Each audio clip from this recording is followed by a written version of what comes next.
Topic है अस्थाई व्यतिकरण की शर्त। तो अस्थाई व्यतिकरण का जो सबसे पहला शर्त है कि दोनों प्रकाश, जो सबसे पहला अस्थाई व्यतिकरण को समझते हैं, व्यतिकरण में दो प्रकाश स्रोत की जरूरत होती है, उसके बाद ही जो व्यतिकरण की घटना हो सकती है। तो दो जो है प्रकाश स्रोत, ये चीज का जो सबसे ज्यादा महत्व होता है इसमें कि दो प्रकाश स्रोत की जरूरत होती है, लेकिन दोनों जो कला संबंध होना चाहिए, कला संबद्ध होना चाहिए।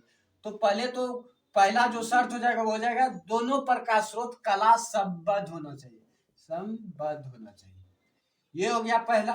उसके बाद जो एक पॉइंट आता है कि दोनों प्रकाश स्रोत, तो दो प्रकाश स्रोत दोनों अलग अलग है तो दोनों से तरंग निकलेगी। तो दोनों तरंग की जो शर्तें हैं कि दोनों प्रकाश स्रोत से जो तरंगे निकलेंगी, दोनों तरंग का तरंग दैर्घ्य बराबर होना चाहिए, आयाम बराबर होना चाहिए, आवृत्ति बराबर होनी चाहिए।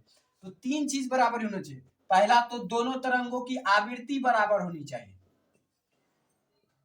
उसके बाद तीसरा जो शर्त हो जाएगा कि दोनों तरंगों की तरंग दैर्घ्य बराबर होना चाहिए।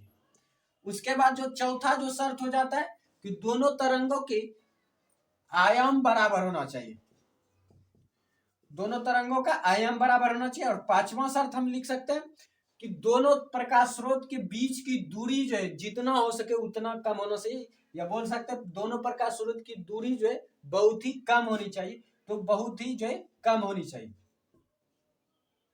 तो दोनों प्रकाश स्रोत की दूरी जो है वो कम होनी चाहिए। तो ये पांच शर्त होते हैं अस्थाई व्यतिकरण की।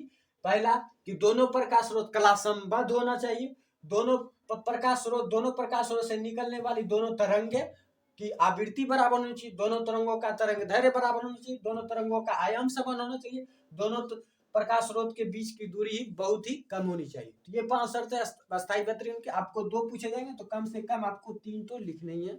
आसानी से जो आप 2 मार्क्स उठा सकते हैं बिना किसी डाउट के,